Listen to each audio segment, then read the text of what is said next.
Dobro večer, voščin, spoštovane gledalke, spoštovani gledalci. Lepo pozdravljeni v oddaji Vroča tema, v podkastu na spletnem portalu domovina.je. V predbožičnem času smo si izbrali izjemno pronicljivega in zanimivega sogovornika, dolgoletnega poslanca Državnega zbora Republike Slovenije, predtem tudi člana osamosvojitvene skupščine Republike Slovenije, zdaj evropskega poslanca na listi Slovenske demokratske stranke, magistra Branka Grimsa, ki se nam je pridružil v studiu. Lepo pozdravljeni. Lep pozdrav tudi vam. In imela bova seveda marsikaj za podebatirati, konec koncev o tem, kaj je že storjenega, kakšni so plani za prihodnje mesece, zdaj tudi, ko se je sestavila končno, lahko rečeva, nova Evropska komisija, ko bo sledil na nek način svetovni pretres z nastopom predsednikovanja Donalda Trumpa Združenim državam Amerike, kaj bo to pomenilo za svet in seveda Evropsko unijo, pa tudi o svobodi govora, o vašem delu in konec koncev številnih vaših pobudah, akcijah in govorih, ki so tako ali drugače odmevali v Evropskem parlamentu. Ampak najprej, gospod Grims, začniva pri novi Evropski komisiji, ki se je zdaj končno sestavila. Pač vsi mediji, vključno z nami, smo pisali o velikem obratu Evrope v desno, ko smo razglasili zmagovalce, ko je konec koncev SDS dobila gladko te volitve, ko ste 4 evropski poslanci iz vrste SDS odšli v Bruselj. Ampak zdi se, da zdaj ista koalicija nekako pelje Evropsko unijo to barko naprej, da se kljub temu, da so volivci nakazali, da si želijo sprememb, da se kaj dosti pa ne bo spremenilo, ali se kaj bo spremenilo? Ja, zdaj tukaj najprej moram reči, da izvolitev Donalda Trumpa sam vidim kot največji pozitiven premik za zahodno civilizacijo v zadnjih letih in sem zelo vesel, da se je pač to zgodilo in pričakujem, da bo prej ali slej pozitiven učinek te izvolitve viden tudi v Evropi. V Evropi je zanimiva situacija, ker v obeh primerih, v Združenih državah Amerike in v Evropi, je bila očitna odločitev volivcev za desno. Točno in samo desno. Odločno desno. Ampak v Ameriki so zaradi drugačnega volilnega sistema in drugačne politične prakse dobili potem dejansko desnega Donalda Trumpa, v Evropi smo dobili pa Kamalo Harris, von der Leyenovo. Če tako malo karikirano povem, kaj se je zgodilo. Zdaj, izvolitev von der Leyenove je za moje pojme ena največjih napak Evropske unije, ki se je kdaj zgodila. Ona je bila v prejšnjem mandatu pač predsednica Evropske komisije. Evropska komisija je spravila to v Evropo v sedanjo ne dobro situacijo, beri slabo situacijo. In seveda je jasno, da bi zato, da se s tem odločno prekine in odločno premakne, potrebovali drugačne ljudi in jaz samo upam, da ta komisija ne bo zdržala do konca mandata. Pa je to sploh možno, da ne zdrži do konca mandata? Taki primeri so že bili, da se pač zamenja tudi nekateri indici. Jaz osebno pričakujem, da bo vpliv ZDA pripeljal do tega, da se najprej končajo vojne na obrobju Evrope z izvolitvijo Donalda Trumpa, kajti njegova preteklost o tem priča, da je glede tega mož beseda.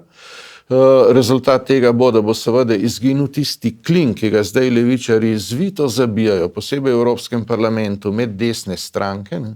In potem bo desne stranke po vsej logiki, upam samo, da ne bodo pretekle zamere igrale tukaj prevelike vloge, ker pač do nekaterih zamer je prišlo, očitno, da bodo desne stranke začele spet vse med sabo sodelovati in to jaz vidim kot tisto, kar Evropa potrebuje. Desnica je bila vedno temelj, garant svobode, garant ekonomskega uspeha, garant tega, da se odločno soočamo s pravimi vprašanji. In to Evropa potrebuje. In zdaj zaradi tega upam, da bo potem, ko bo pač Trump dejansko prevzel krmilo, prišel ta val v Evropo, pripeljal do naknadnega močnega sodelovanja desnih strank in s tem bi dobili drugačno kritično maso, ki bi omogočila tudi izvolitev drugačne Evropske komisije.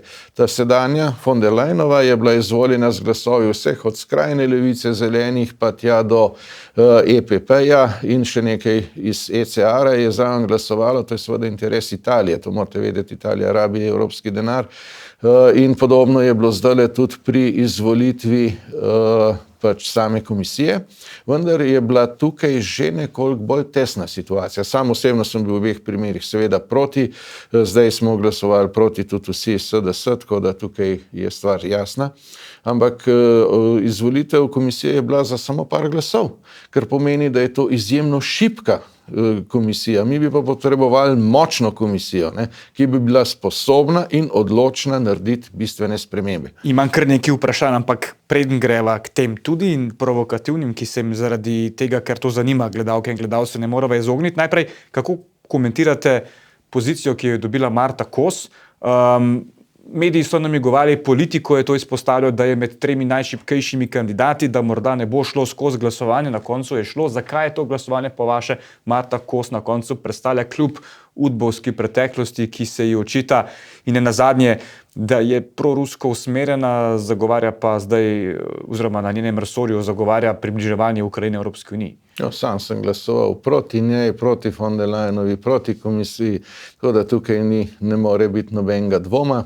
Jaz svojo besedo dano volivcem vedno držim in jo vedno bom.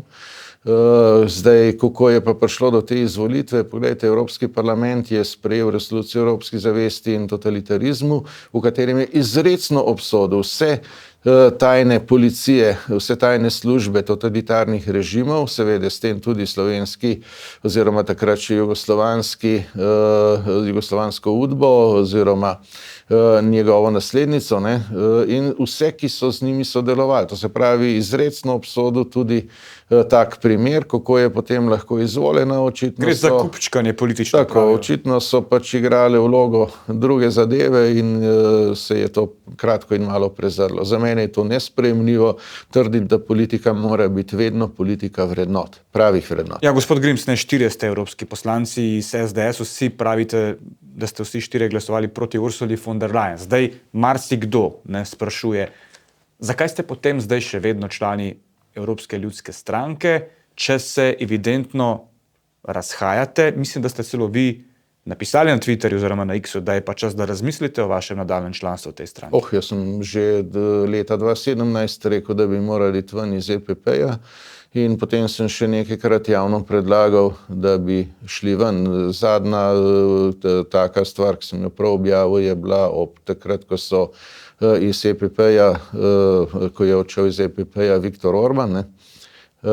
In moje mnenje je, da bi morali iti z njim. Če bi bilo po mojem, bi zdajle bili mi pri patriotih, ne? Zelo direktno povedano, ampak kot veste, smo velika stranka, odloča večina. Zaenkrat je bila odločitev taka, da se kakršnihkoli dokončnih odločitev o spremembah ne sprejema in potem ostaja vse seveda po sedanjem, to se pravi znotraj EPP-ja. Pa kaj je prevladalo, da ostajate člani? Je to zato, ker je Romana Tomc podpredsednica stranke, a je to zato, ker če bi šli v neko drugo skupino, bi potem imeli doma v Sloveniji status še bolj desne stranke, pa si želite bolj v sredino? Kaj je razlog? Tukaj je veliko argumentov. Romana Tomc pa Zala Tomašič sta absolutno za EPP, pač sam osebno bi bil za patriote, Milan Zver je bolj naklonjen ECR, zlasti zaradi Moravjeckega in Poljakov, tudi sam osebno imam velike simpatije do njih, to ni dvoma.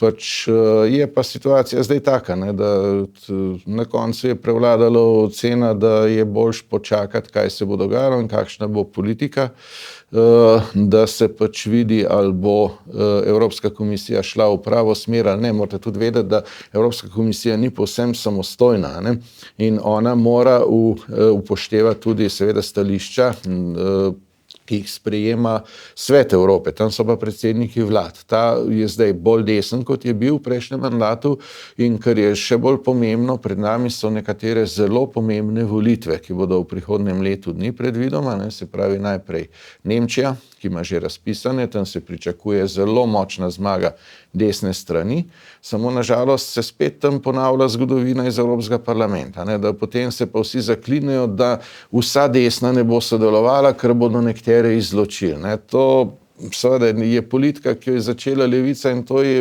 vnaprej dajanje moči v roke levici. No, ampak vendarle zelo verjetno bo Nemčija le dobila desno vlado, tako ali drugače, vsaj desnega pač kanclerja in to bo močno preveslo, ne, ravnotežje, ker morate se zavedati, da Nemčija ima v resnici znotraj Evropske unije, ne glede na... Pričakovati je verjetno vrnitev krščanskih demokratov. No, vse to mislim, ne, ali bo Merz ali kakorkoli že, ne, ampak dejstvo je, da se bo spremenilo razmerje sil, o tem hočem reči, v pač Evropskem svetu, ne. In po drugi strani bomo zdaj zelo verjetno kmalu imeli tudi spremembo v Franciji, tudi tam pričakujem, da zna zmagati Le Penova. In potem se bo zelo, zelo močno preveslo to ravnovesje. Je pa tako, ne. Ne sme se pa tudi podcenjevati tega, nekateri rečejo, se itak je svet Evrope pomemben. To je pomemben, ampak glej, vedno je pomembno tudi, kdo izvaja neko politiko. A jo izvaja iz vrednot, a jo izvaja iz srca, ker je vanjo prepričan, ali pa zato, ki jo mora, ne. In če gre na tisto zato, ki jo mora, in če bo von der Leyenova porinjena v to pač funkcijo, da bo morala nekaj meniti, seveda potem nikoli ni tako uspešna, kot bi lahko bila z nekom drugim. Zaradi tega jaz osebno pravim, da bi moral biti nekdo drug na čelu. Ampak gospod Grims, zdaj evidentno je, da se je ta ista koalicija oblikovala zato, da izpelje program, ki si ga je nekako zastavila že prej, se pravi, da se vztraja pri zelenem prehodu. Konec koncev zelo jasno so namigovali tudi na omejitev svobode govora, ne. Ilona Muska so precej stiskali, ne. Tukaj je bilo tudi govora o denarnih kaznih X-u, marsikaj se je govorilo. Skratka, zdi se, da se nič ne bo spremenilo, vsaj dokler se morda ne uresničijo scenarije, ki ste jih vi omenjali. Pa mene res zanima, a menite, da če se zdaj nič ne spremeni še nekaj časa in da nadaljuje ta večina v Evropskem parlamentu s politiko, ki volivcem SDS-a ni povšeči, vam bodo kaj zamerili, če ostanete člani EPP? Ja, jaz sem že povedal, kaj je moje mnenje. Jaz sem ga povedal pri nas javno, prej sem ga že nekajkrat objavil, to ni nobena skrivnost, to se pravi, meni nima nihče kaj zameriti, ne. Če so pa ostali prepričani in je odločitev večine drugačna, pa pač to spoštujem. Jaz pač spoštujem odločitev, kakršnakoli že, če je demokratično sprejeta. Sem pa trdno prepričan, da pač bi morala desna stran, vsa, brez izločanja, sodelovati in narediti tisto kritično maso, ki bi potem Evropo lahko vodila drugače. Kako se potem štirje poslanci med seboj razumete, če imate tako različne poglede? Se ne gre za to, kako se razumemo, gre za to, kako sodelujemo in zaenkrat, kot vidite, pri ključnih odločitvah ni bilo razlike. Na koncu smo si glasovali proti. Gospod Grims, 20 let ste bili poslanec. Ker sem sam zagovarjal od začetka. 20 let ste bili poslanec Državnega zbora. Zakaj ste se pravzaprav odločili, da se zdaj preizkusite v vlogi evropskega poslanca? Kako se je vaše delo v teh mesecih spremenilo? Kaj je tisto več, kar lahko morda naredite v Bruslju, kot tukaj v Ljubljani? No, tukaj je bilo že velikokrat to, da so se zelo velike skupine skupaj vzele samo, da mi mene onemogočijo. No, se nekaj podobnega se zdaj dogaja v Evropskem parlamentu, ampak tam je lažje, ker imaš pač svojo ekipo, si samostojen, lahko pod sam komuniciraš, ne. Ne glede na vse ostalo, se vedno, če se znajdeš, se najdejo poti, da se javnost opozori na prava vprašanja, na prave probleme in ponudi tudi prave rešitve. In to je moj cilj, da pač na evropskih tleh naredim vse, kar lahko za našo Slovenijo, za prave vrednote, za državljanke in državljane in seveda, da naslednjim generacijam zapustimo boljšo Evropo, kot je v tem trenutku na razpolago. Kajti zdaj je situacija taka, kot ste jo malo prej opisali, pa so potem imela drugo vprašanje, namreč evropske institucije so prežete s kulturnim marksizmom, so zastrupljene s kulturnim marksizmom in nažalost, kaj se dogaja, s LGTB plus propagando se uničuje mlade generacije eno za drugo in to se še celo vsiljuje iz evropskih institucij. Potem imamo seveda tako imenovani lažni zeleni prehod, ki je vse samo zeleni oziroma zelen toliko, kot je zelena barva denarja. s katerim se uničuje podjetništvo in kmetijstvo, ki je steber naroda, in potem imamo tukaj množične migracije, s katerimi se uničuje vero. Pač Evropa je nastala na osnovi krščanstva in Slovenija prav tako. Uničuje se nacijo, uničuje se narod, uničuje se nacionalne države. In vsemu temu je treba narediti konec in to zelo hitro, ne mal obrniti krmilo, kot se morda zdaj hoče, ampak treba je to presekati in tako prihranjen denar, ki se ga zdaj, denar davkoplačevalcev, ki se ga dobesedno meče čez okno, seveda v žepe točno določenih ljudi oziroma klanov, je treba preusmeriti v dobro družinsko politiko, v razbremenitev po eni strani gospodarstva, v razbremenitev podjetništva, v drugi strani v dobro družinsko politiko, v demografijo, kajti če ne bo več otrok avtohtonih evropskih narodov, je vse, za kar se trudimo, pravzaprav zaman. Samo otroci so naša prihodnost. Ja, se te teme bova še obdelala. Zdaj, gospod Grims, vi ste v Bruslju morda doslej še najbolj v teh nekaj mesecih opozorili v svojem govoru o predstavitvi madžarskega predsedovanja Svetu Evropske unije, ko ste namenili, poglejmo si, kakšne besede madžarskemu premierju Viktorju Orbanu. Branko Grims, 1 minute from the EPP. Vsem lep pozdrav. Madžarska je vsaj v 2 stvareh lahko zgled Evropi. Prva je dosledna zaščita meja in zavračanje ilegalnih migrantov. Zato je Madžarska mirna in varna, taka kot bi lahko bila in bi morala biti vsa Evropa, če bi dosledno zaščitila svoje meje z vsemi zakonitimi sredstvi. Drugo je zaščita otrok pred zanje tako uničujočo LGTB plus ideologijo. Bil sem opazovalec na referendumu na Madžarskem, na katerem se je več kot 80% volivcev odločilo za zaščito otrok. Narod, ki tako ščiti svoje otroke, ima bodočnost.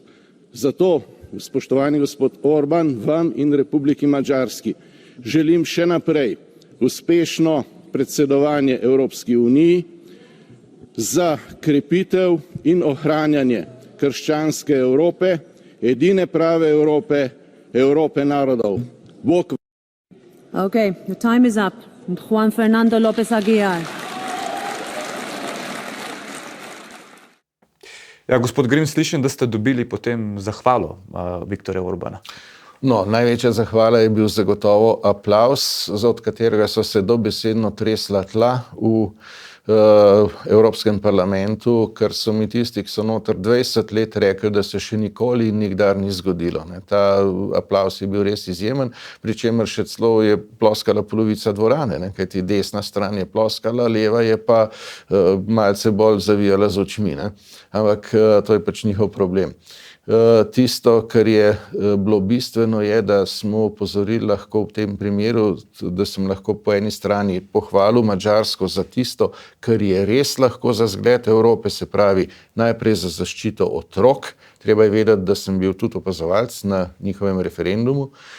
Pri njih je več kot 80% volivcev glasovalo za zaščito otrok pred za otroke tako uničujočo LGTB ideologijo v šolah oziroma v javnosti, in po drugi strani gre za njihovo zaščito meja, kjer so pod izjemnim pritiskom, pa vendarle uspešno ščitijo svoj narod in zaradi tega nimajo nobenega terorizma, zaradi tega nimajo težav in tukaj so dejansko lahko za zgled Evrope. In potem seveda sem zaželil še gospodu Orbanu uspešno delo pri predsedovanju Evropske unije, kar je v diplomaciji edino normalno. Tisto, kar ni normalno, je bilo neskončno sovraštvo in polivanje gnojence, kolikor ga je bil prej deležen s strani 2/3 skoraj Evropskega parlamenta. Ampak so ga pa pričakali v Bruslju na nož, če sem prav videl, so mu žvižgali tudi, ne vem, vodja Evropske poslanske skupine Evropske ljudske stranke, Manfred Weber. No, Manfred Weber je bil med najbolj žaljivimi do Viktorja Orbana, greste lahko gledati njegove izjave. Jaz osebno moram reči, da sem bil izjemno razočaran. To mi je bilo pa edino, če iskreno povem, sem že vsega navajen v politiki, ampak ta nivo, ki je bil res nizek, lahko pokažem tudi kakšne plakate, ki so jih uporabljali uradne, To mi je bil pa resničen šok, ne? In zaradi tega sem še toliko lažje in z večjim veseljem izkoristil, da sem pač pohvalil jih za tisto, za kar si zaslužijo, da se jih pohvali, in da sem jim zaželel uspešno delo. Se uspešno delo je vendar za celotno Evropo, za vse nas. Gospod Grims, zakaj pa menite, da vendarle skoraj celotna Evropska unija Viktorja Orbana vidi v negativni luči? Ne? Vsi voditelji. Politika in ideologija, če se hoče nekaj negativno prikazovati. A mislite, da vendarle kaj dela Orban narobe? Jaz osebno mislim, da tisto, kar tiste moti, ki ga kritizirajo, je prav tisto, kar dela dobro. Dela pa dobro to, da ščiti svoj narod, da ščiti krščansko tradicijo, da ščiti otroke in da ščiti meje svoje države. Mimogrede, meje svoje države bi vendarle morali ščititi vsi, če bi spoštovali svoje zakone in pa zakone Evropske unije. To, kar se je zgodilo, da so kar suspendirali en del mednarodnega prava na čelu s Dublinskim sporazumom, pa potem pritisnili še na države, da so kar odprle meje in da se grejo, da so to neki begunci, ko si vejo, da niso begunci, ne, in podobno, ne. To je seveda zloraba funkcije. Zloraba funkcije po Kazenskem zakoniku kaznivo dejanje, in ker se to stori zavestno, je tu še naklep. Se pravi, bi ti ljudje morali kazensko odgovarjati, ne. In v Evropi je vse postavljeno na glavo, ne. Ne samo, da se temu ne daje priznanje, ampak poglejte sosedno Italijo, tam se v tem trenutku sodi gospodu Salviniju zaradi tega, ker je zaščitil Italijo, ker je zaščitil meje v času, ko je bil notranji minister. To je res Kar se mene najbolj zdi glede Viktorja Orbana zanimivo, gospod Grims, je to, ne, da je bil leta 2015 v bistvu prvi premijer neke države članice Evropske unije, ki je ogradil svojo državo, ustavil ilegalne migracije, pozival k neki skupni obrambi pred njimi, ne. Pa so ga kritizirali, ne, napadali za diktatorja, čez nekaj let pa v bistvu so vse države začele migracije ustavljati, postavljala se je skupna obramba na zunanjih mejah Evropske unije. Ne vem, zdaj recimo prvi je bil, ki je začel govoriti o tem, da se mora vojna med Rusijo in Ukrajino končati nekako za pogajalsko mizo, medtem ko je Evropa vztrajala, da se neomajno podpira tudi z orožjem Ukrajino. Ne vem, a vi mislite, da je Viktor Orban korak predvsem in da vidi naprej? Ne? Včasih se tako zdi, da je neke vrste vizionar in da potem Evropa, čeprav ga kritizira, kmalu sledi njegovim idejam, kajti zdaj je vendarle tudi v Evropi vse več pozivov, naj se usedejo spet za pogajalsko mizo med Moskvo in Kijevom. Ne? No, sam imam o gospodu Viktorju Orbanu zelo visoko pozitivno mnenje, tudi zato, ker pri vsaki stvari odreagira tako, kot bi moral državnik reagirati. Se pravi, da da vedno na prvo mesto svojo državo in svoj narod. Za tisti nastop, ki se ga je prej omenil, mi je potem poslal tudi osebno pisno zahvalo. Mislim, da sem edini iz Slovenije, ki je kdaj tako zahvalo prejel. Tudi to je na nek način odnos, ki ga ima on do ljudi, da pač zna pokazati hvaležnost za neko stvar. Drugo, kar je, ko gre za te poteze v preteklosti, veste, se je nekaj podobnega, sem tudi sam doživljal celo desetletje, ne? Tudi predloge, da se me vrže iz politike, da se mi izključi, ker ne podpiram ubogih beguncev in sem torej desni skrajnež, ne? In podobne stvari so se dogajale. Ne? V tem ljudje ne vedo kaj dosti, ampak zdajle, ne, ko se pa vidi, da je bilo to, kar sem od prvega dne zagovarjal in tudi danes govorim točno isto, tisto, kar je bilo edino pravilno, ne, se pa na vse načine trudi, da bi se me na nek način izognilo, ne, in verjetno ste opazili, da imamo zdaj paradoksalno situacijo, ne. O mojih nastopih in o pobudah se zelo veliko govori po svetu, pa v Bruslju, pa v nekaterih najbolj znanih glasilih, zlasti desne provenience, se pravi recimo v European Conservative, kjer sem dal zdaj že 2 intervjuja. Ta zadnji je bil izjemno odmeven, preveden v španščino, italijanščino, francoščino, celo retoromanščino, ker so ga ponatisnili v Švici, ampak v Sloveniji pa o tem popolna tišina. Hočete reči, da se ne pojavljate niti na televiziji, kjer bi vas pričakovali?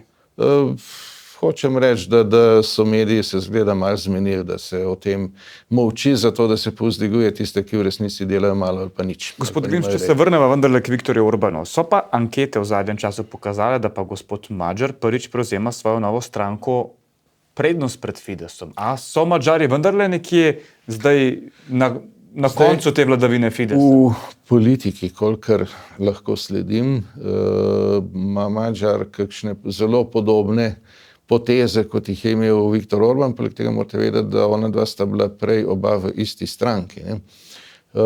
Shod se je začel zaradi žene gospoda Madžara, ki je bila v vladi, potem pa je zahteval Orban, da odstopi zaradi afere, ki so jo imeli pač znotraj takrat zaradi pomilostitev pač ljudi, ki so bili povezani s kulturnim marksizmom. No. Zdaj, koliko je tole res s temi anketami, pri teh anketah vsi vemo, da je treba biti zelo previden že zaradi slovenske izkušnje. Tudi sam vem, da je bilo delanih več anket na Madžarskem, ki sem v priliko jih videti, ene kažejo tako, ene tako. Vsekakor je tudi Madžar zelo očitno se visoko povzpel, a pa lahko dejansko premaga Viktorja Orbana, to pa nisem tako zelo prepričan, kajti bil je že ravno tako na evropskih volitvah, pa ga je tam Fidesz kar krepko Od takrat pa raste, ne? Od takrat naj bi kao porasel, zdaj kaj. V vsakem primeru gre za demokratično odločitev ljudi, kar ljudje želijo, ne imajo. Ne? Samo, da se ne bo potem zgodilo kaj takega, kot se je z Bidenom v ZDA, ne? Ko so vsi mislili, zdaj bo pa to nekaj super, ne? Potem je bila pa to verjetno ena največjih polomij v zgodovini Združenih držav Amerike in zdaj so seveda s največjim veseljem izvolili Donalda Trumpa nazaj. Dotakniva se zdaj vaše zadnje pobude. Elonu Musku, zdaj lastniku socialnega omrežja X, za katerega pravijo, da je s tem, ko je omogočil absolutno svobodo govora, tudi poskrbel za izvolitev Donalda Trumpa, za njegovo vrnitev v Belo hišo. Vi bi mu podelili zaradi, lahko rečeva, omogočanja svobode govora Nobelovo nagrado za mir. Ja, zdaj vzorc, ki ste ga omenil, ni samo iz ZDA, je tudi tukaj v Sloveniji in marsikje v Evropi. Kaj danes delajo levičarji? Ne? Poskušajo zlorabljati pravosodje za onemogočanje opozicije, zato imamo v Sloveniji, smo imeli prej proces Patria, zdaj imamo proces Trenta, za onemogočanje SDS in Janeza Janše. Ne? Se pravi, to je čista očitna zloraba pravosodja za politične namene. Ni omejena samo na Slovenijo, prej sem že omenil sojenje v Italiji, pa podobne sodne procese, ki slučajno se začnejo ravno, ko se bližajo volitve, imamo v Franciji, pa jih imamo na Poljskem, pa še bi lahko kje našteval, ne pa sedanjimi vladami seveda. Zdaj, tisto, kar je bistvo, je to, ne, da to seveda kaže, da če je prava svoboda govora spoštovana, da se pokaže moč argumentov, da se ljudje lahko realno odločajo in potem je odločitev jasna, tako kot je bila v ZDA za Donalda Trumpa in tudi v Evropski uniji, če jo pogledamo kot celoto, da se odločno pomakne v desno. Drugo je, kaj se je potem skupčkalo v Bruslu, ampak odločitev ljudstva je bila jasna in jaz trdim, da jo je treba spoštovati. Zdaj pa, kaj sploh to omogoča? To omogoča svoboda govora. Svoboda govora je temeljna človekova pravica, ki jo ščitijo mednarodni akti. Splošna deklaracija človekovih pravic OZN, pa seveda konvencija o pravicah Evropske unije in še mnoge druge mednarodne konvencije oziroma akti. In ščitijo tudi slovenska ustava. In seveda treba je vedeti, da svoboda govora je kot devištvo. Ali je, ali ga pa ni, tam ni ene srednje poti. Ne? Kakršnokoli omejevanje svobode govora pomeni, da družba postane totalitarna, demokracija se pa spreobrne v farso. Kajti, če ne moreš o nečemu odkrito govoriti, če ne moreš se soočiti z argumenti, potem seveda ne moreš niti poiskati optimalnih odgovorov. Zato je tudi vedno to protirazvojno naravnano. Vsaka oblika cenzure je v bistvu protirazvojna. In zdaj, kaj je storil Donald Trump? On je odkupil omrežje X in je nekdanji Twitter in ga je popolnoma odprl za vsa... Pravi Elon Musk, ne Trump, ne Elon Musk. Pardon, Elon Musk. In ga je popolnoma odprl za pač različna mnenja, brez omejitev, brez neke sistematične cenzure, in to je tudi edino pravilno. Celoten internet bi moral tako ravnati in nekoč tudi je, ne, do pred par let je bil praktično internet dejansko polje svobode govora. Ampak kje je tista meja, gospod Grims? Zdaj marsikdo je prepričan, da se je X spremenil v narekovajih skret, ker je lahko opazimo tudi precej golote, skoraj pornografije. Različni videoposnetki se objavljajo na X-u, zdaj lahko, ki so jih prej cenzurirali. Moram priznati, da tega nisem opazil, ampak dobro, možno je tudi to. Ampak tisto, kar je bistveno, ne, ljudje ne imajo dostop do vsega, kar je seveda zakonito, kar ni recimo, ne vem, pod kazenskim zakonikom pozivanje k uboju, umoru na točen konkretno osebo na določen način, datumsko in tako naprej, ali pa k podobne stvari, ampak to urejajo drugi zakoni in to je urejeno tudi z drugimi, tudi mednarodnimi akti. Izven tega okvira pa ne moreš ti reči, da zdaj pa nečesa ne smeš objavljati, zato ker se nekdo s tem ne strinja, ali pa nečesa ne smeš objavljati, ker je pol mogoče bo pa se nekdo počutil užaljenega, ali pa nečesa, o nečem se ne sme govoriti zaradi tega, ker mogoče bi pa se nekdo zaradi tega počutil ne vem kaj. Ne? To pa seveda nima več nobene zveze s svobodo govora, ampak družba, ki na to pristane, postane totalitarna. Zato sem sam tudi odločno proti temu evropskemu aktu o digitalnih vsebinah, ker omogoča masovno cenzuro. To pa je popolnoma nesprejemljivo. Ne? Kako blizu tega smo, da se sprejme? In ravno iz tega razloga je tako dragoceno, da je Elon Musk odprl ta prostor, da je sprostil spet nek sistem, kjer dejansko se lahko soočijo vsa mnenja, ker se nikogar ne cenzurira, in na ta način je odprl prostor dejanski svobodi govora in zato je investiral svoj lasten denar. On je dejansko naredil v 3. tisočletju za svobodo govora kot temeljno človekovo pravico več kot kdorkoli drug. Zaradi tega je moj predlog za njegovo Nobelovo nagrado za mir v prihodnjem letu, trdim, več kot utemeljen. Vaša kolegica Irena Joveva pravi, več milijard ljudi si nagrado zasluži bolj. No, vsako mnenje je pač vredno spoštovanja, če je gospa tako misli, naj to zagovarja. Gospod Grims, a bo Evropska unija zaostrovala svoj odnos z Elonom Muskom in z X-om ali ne? Zdaj, ko je Donald Trump izvoljen za predsednika ZDA in ko je Musk v njegovi administraciji. V prejšnjem mandatu veste, da je takratni še evropski komisar poslal celo zahtevo za cenzuriranje predvolilnih oddaj v tistem delu, ki bi bili dostopni Evropejcem, kar je za mene škandal prve kategorije in nesprejemljivo. To seveda krši ne samo človekove pravice tistemu, ki želi nekaj povedati, krši tudi človekove pravice vsem državljankam in državljanom držav Evropske unije, ki bi jim ne bile dostopne te vsebine. Vse, kar se dogaja v ZDA, odmeva tudi v Evropi, vpliva tudi na kvaliteto življenja, na razmere, na vse ostalo v Evropi. In zaradi tega je zagotovo to, kar se je zgodilo v ZDA, se pravi po eni strani odprtje spet interneta oziroma v tem primeru omrežja X, pravi svobodi javne besede, ki mora biti ena in nedeljiva, samo to je spoštovanje temeljne človekove pravice, svobode javne besede in to je omogočil Elon Musk. In po drugi strani potem, tudi če želite na tej osnovi, izvolitev Donalda Trumpa, to je najbolj pozitiven civilizacijski premik v 3. tisočletju na zahodni polobli. In verjemite, da ne bo dolgo trajalo, ko bo to vplivalo tudi na razmere v Evropi. In jaz verjamem, da Evropa je že malo poskusila, zdajle v še času prejšnje komisije, ki je ista von der Leyenova, pač temu parirati. Jaz tudi pričakujem, da bodo še poskušali se do določene mere temu upirati, potem se bo pa treba prilagoditi. Zaradi moči, ki jo ima, treba se pa zavedati, s čim se tukaj Evropa igra. Evropa se s tem, ko se zaletava in drsi v nek socialističen totalitarizem pod pač takimi koalicijami, ki so bile do takrat oziroma doslej oblikovane, izgublja tudi svojo ekonomsko moč, ker se ukvarja s kulturnim marksizmom, namesto da bi se ukvarjala s pravimi problemi, s podjetništvom.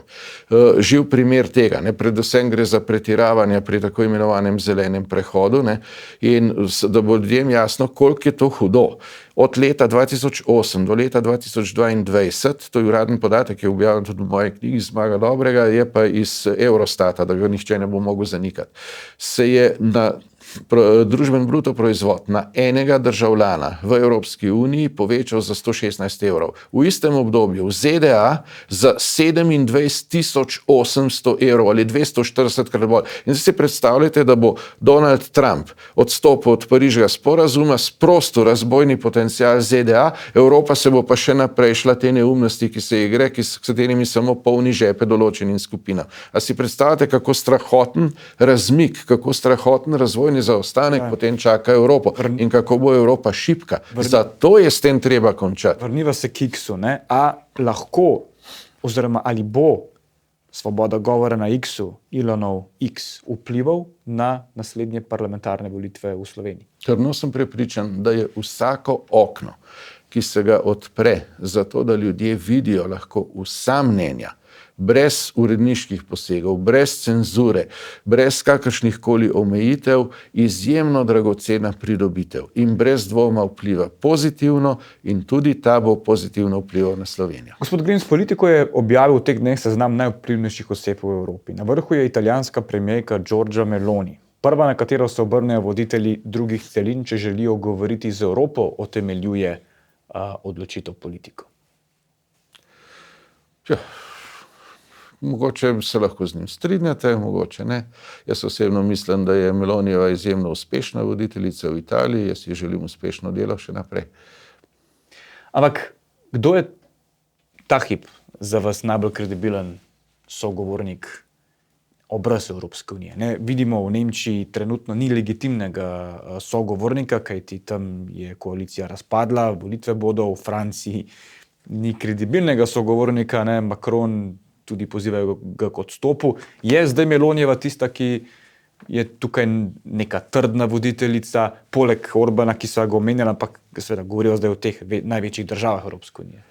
Glejte, to se vedno lahko z odločitvijo volivcev obrne tako ali drugače. Primer tega je gospod Morawiecki, ki ga sam izjemno cenim, tudi njegovo delo v minulem mandatu, pa so potem s oblikovanjem neke precej Evropi podobne leve koalicije pač uspeli ga spodnesti in ne vodi sedanje vlade.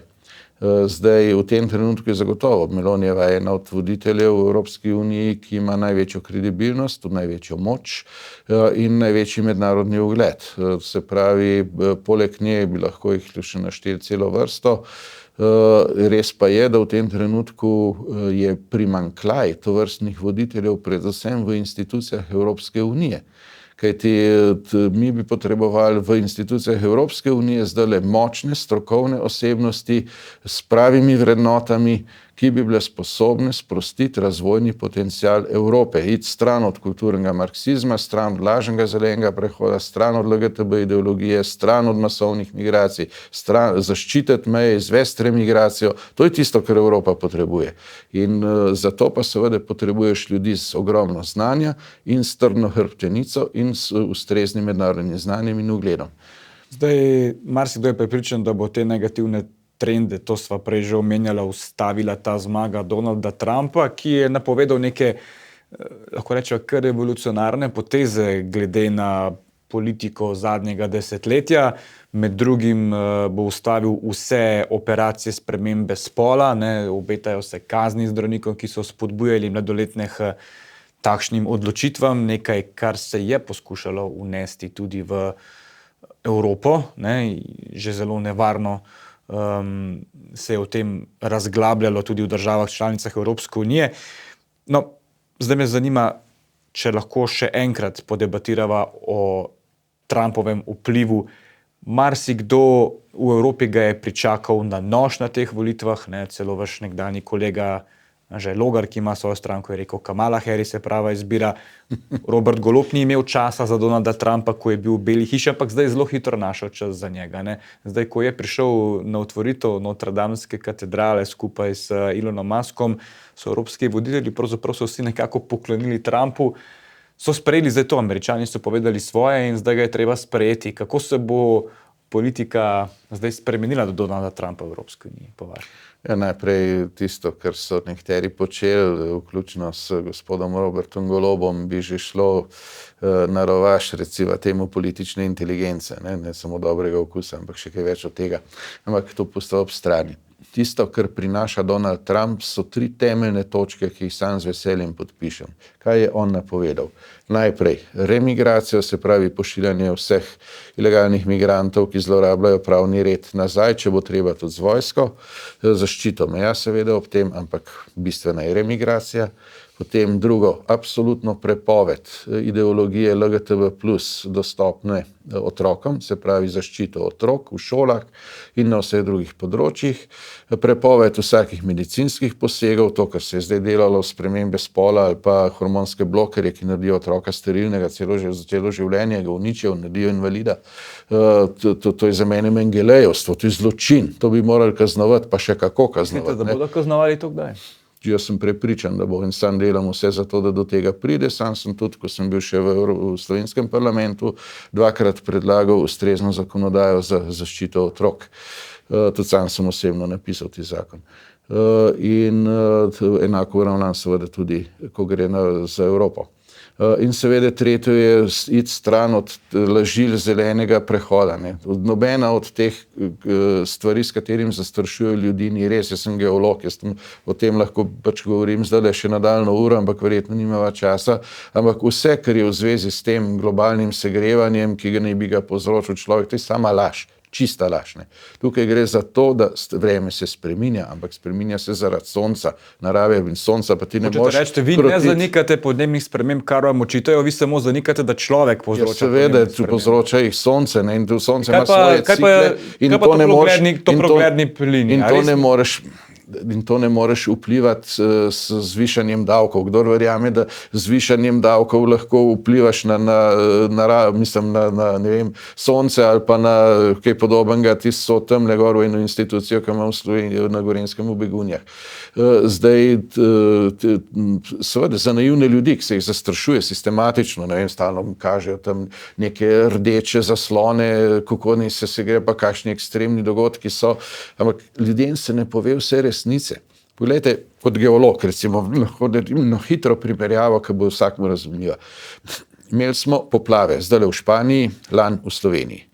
To niti stoletne vode niso bile. Bile so v Španiji ekstra uničujoče, tudi morilske, zato ker so tam pod to zeleno, lažno zeleno politiko šli podirati na stotine pač jezov in zato je voda dobila šus in naredila škodo.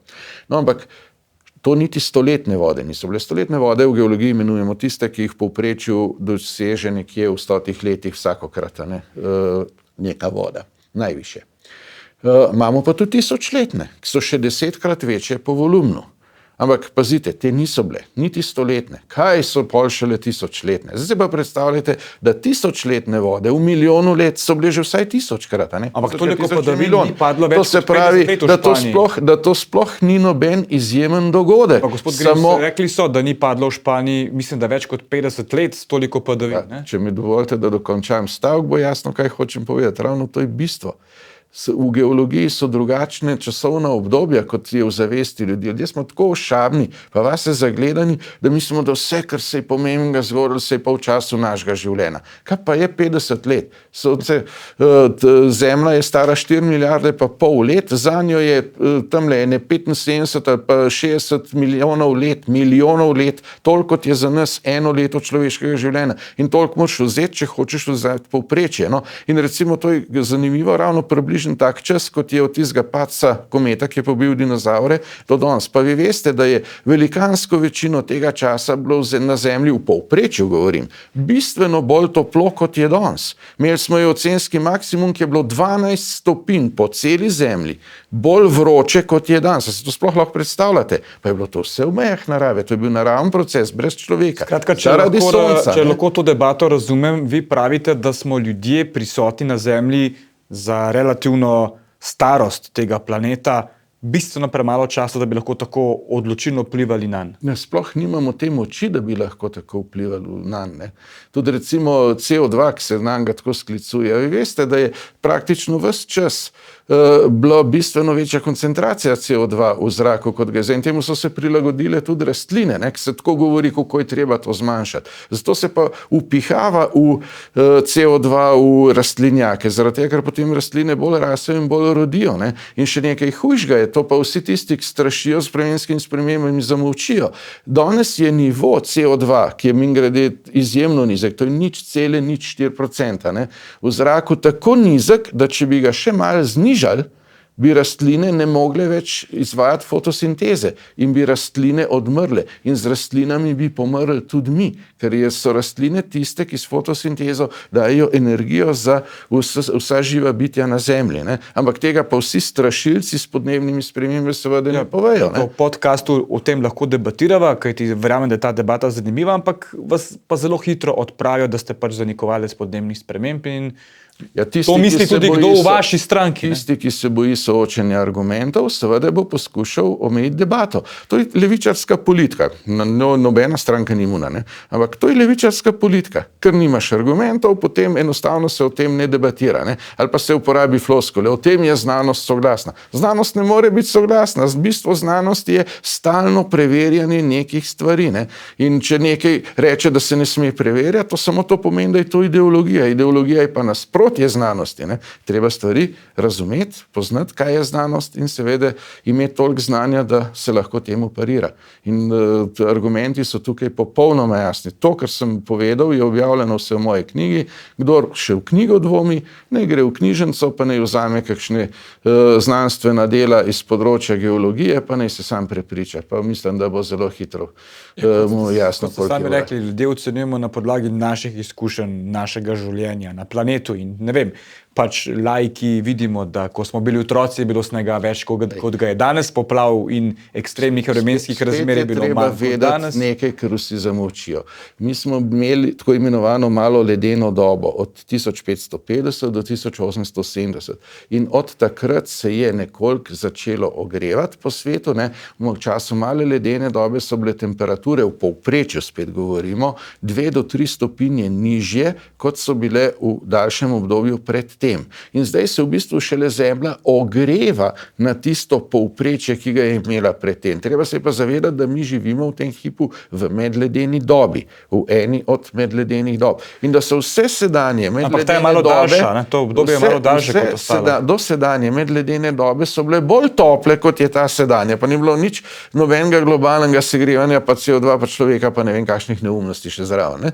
To je čisto zastraševanje ljudi, samo na tej osnovi, ker se vzame prekratko obdobje in se ljudem pač to vsiljuje kot zastraševanje. Ljudje pa, ker so navajeni dojemanja, da je vse pomembno v času njihovega življenja, pa ne razumejo, da ko gre pa za pač geologijo, ko gre za Zemljo, je treba vzeti bistveno daljša časovna obdobja, da so potem merljiva. Ne? Ker sicer smo v tistem triku, ga imam tudi v moji knjigi, ne, Zmaga dobrega, je opisano, če začneš meriti recimo po zim, pa končaš polet. Joj, segrevamo se, pomrli bomo, ne? Ali pa če začneš polet in končaš po zim. Pa boš rekel, joj, zmrznili bomo. In pol bolj natančno meriš, bolj boš prepričan in to za vsako od teh dveh trditev, ker je seveda popolna bedarija, ker si vzel prekratko obdobje in zato tukaj gre. Ne? Vzeti je treba dovolj dolgo obdobje, da lahko dejansko računaš povprečje. Treba poznati zgodovino. Ampak pa me vseeno zanima, ne?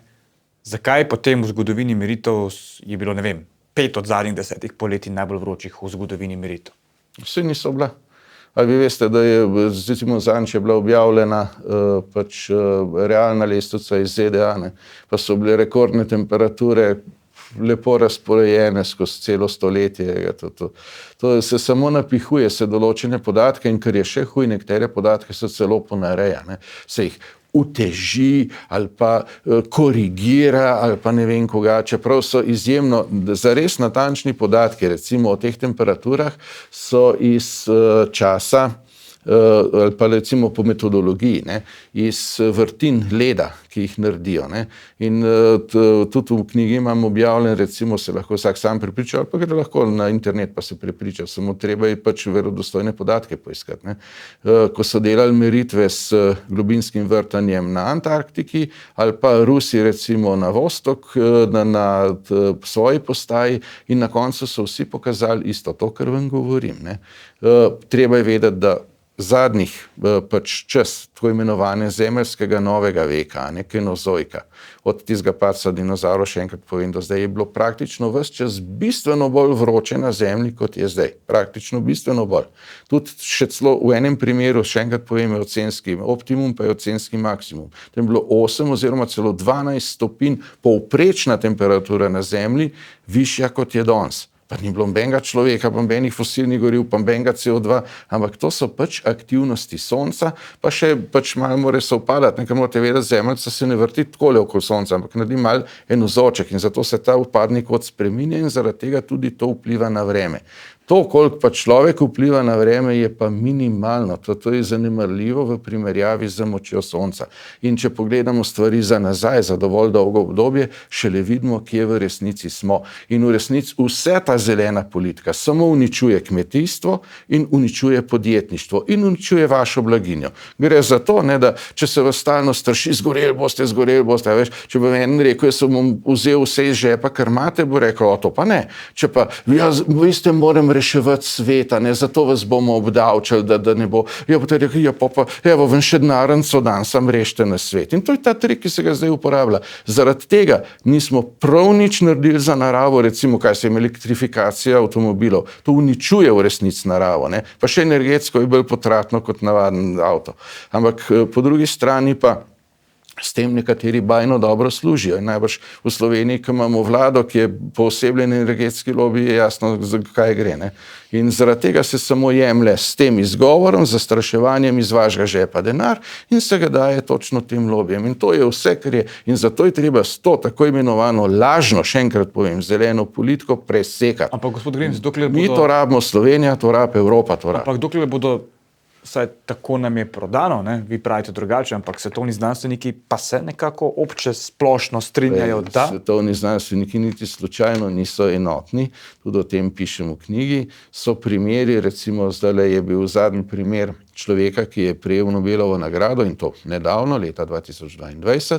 Tisti hip, ko je začel govoriti o tem, da pač ti modeli pač so lažni in da pretiravajo in da je CO2 celo dober, ker omogoča rast rastlin in podobno, ne, so ga dobesedno zbrisali iz vseh sodelovanj, odpovedali sodelovanj, temu se reče cancel culture, kultura izbrisa. In to je ena od temeljnih metod cenzure, ki jo uporabljajo levičarji za to, da peljejo svojo politično silo. Seveda, zakaj delajo to? Zato, ker njihovi gospodari so pa v resnici globalisti. Danes vsi levičarji niso nič drugega kot bedni hlapci kapitala, proti kjer imajo toliko zapovedati, ampak špekulativnega velekapitala, ki je nasprotje podjetniškega kapitala, ne.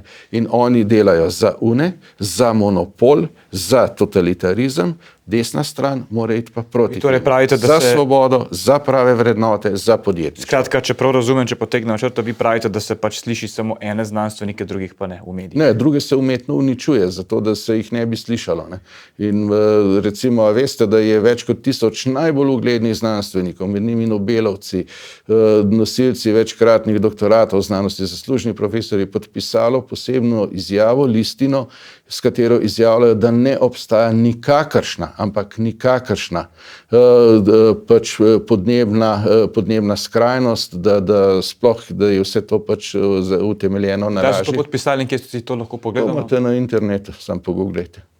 Gospod Grims, ker se počasi bližava koncu najine debate. Ali pa preberite mojo knjigo Zmaga dobrega, vodnik za boj proti kulturnemu marksizmu. Verjemite, vam bo dobro delo, boste videli, kako vas vlečejo za nos. Čas naj jo preganja, vendarle še ena tema.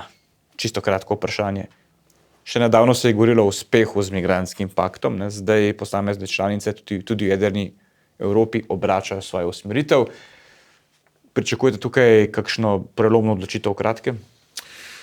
No, tukaj je spoznanje, da je bila ta politika napačna, ker govorim seveda od prvega dne že več kot desetletje, ne, ker se je ta norost z masovnimi migracijami začela. To spoznanje je začelo prodirati tudi v velike države, nad tem se oblikuje zdaj vlade, tudi v Nemčiji bo to bistveno vplivalo na volitve. In zaradi tega se o tem že nekoliko lažje govori kot o ostalih. Imamo 3 stebre kulturnega marksizma, še enkrat povem, meni je bil ta zeleni prehod, kako je ta trdovratnost ste dokazali zdajle sami, ko sva podebatirala o tem, in ta je najbolj nevaren, ker uničuje blaginjo in podjetništvo, pa še kmetijstvo zraven, ki je steber naroda. Potem imamo LGTB+, ki uničuje mlade generacije, in imamo seveda masovne migracije. Z masovnimi migracijami, ilegalnimi ali pa legalnimi, da se razumemo, je vedno tako, da so v zgodovini pomenile konc neke civilizacije. Ne? In to, kar se je šla Evropa, to je noro do konca. Ne? Treba je vedeti, da tukaj ima ZDA neskončno boljše izhodišče, ker tam prihajajo ljudje iz Južne Amerike večinoma, ki je vendarle krščansko področje, je civilizacijsko primerljivo. V nam prihaja radikalni islam, ki pač zavedno spreminja Evropo, kolikor se ne izvede remigracija. Se pravi, pošiljanje nazaj vseh, ki zlorabljajo pravni red v Evropi in azilno zakonodajo. Koliko je zdaj to daleč, je velika razlika, recimo zelo zanimivo bilo tudi poslušati zdajle izjave tudi znotraj posameznih skupin. Tudi znotraj recimo EPP-ja se mnogi zdaj že opredeljujejo, da je potrebno izvesti remigracijo, da je potrebno ščititi meje, da je potrebno stiti stran od tako imenovanega pakta. Medtem ko uradna pač von der Leyenova in pa v njenem nastopnem govoru in pa tisti, ki so bili predstavljeni za komisarje, pa se še vedno oklepajo pakta o migracijah, ki seveda pomeni samo razporejanje po državah. To ni nobena evropska solidarnost, to je evropska norost. Treba je izvesti remigracijo, poslati ljudi, odkoder so prišli, in tam bi velike države morale pomagati manjšim, kot je Slovenija, ki nimamo teh ekonomskih vzvodov, da to remigracijo tudi uspešno izvedemo. Masovne deportacije tja nazaj, odkoder so ljudje prišli, in to bi bila edina prava evropska solidarnost. To solidarnost pa potrebujemo. Toliko daleč to spoznanje še ni, vendar mislim pa, da se glede tega pa stvari le premikajo končno v pravi smeri, in tega sem zelo vesel. Ker so v tem letnem času, kako boste vi zdaj kot evropski poslanec preživeli božične praznike, oziroma kaj želite našim gledalkam in gledalcem ob praznikih? Predvsem, ko gre za božič, naj poudarim, da vedno iz spoštovanja do krščanske vere in do spoštovanja do prave slovenske tradicije božič pišem z veliko začetnico in pozivam vse, da tudi drugi to storijo. Sam osebno bom seveda božič preživel z družino, bi pa ob tej priložnosti izkoristil to priliko in zaželel vam in pa vsem, ki nas spremljajo, vsem Slovenkam, Slovencem, vsem ljudem dobre volje, res lepe, blagoslovljene, vesel božič, in pa obenem še zaželim za ostale praznike, ki so pred nami. Namreč želim vam pač čestitati ob dnevu samostojnosti in enotnosti, ki se ga prepogosto pozabi, in seveda zaželeti sreče, zdravja, veselja in uspeha v novem letu 2025. Predvsem pa najprej od vsega, tako kot sem dejal, blagoslovljen božič. In Bog vas živi, Bog živi našo Slovenijo. Vam pa, gospod Grims, hvala za obisk na Domovini. Hvala tudi vam, srečno. Verjamem, da je bila zanimiva debata, spoštovane gledalke, spoštovani gledalci.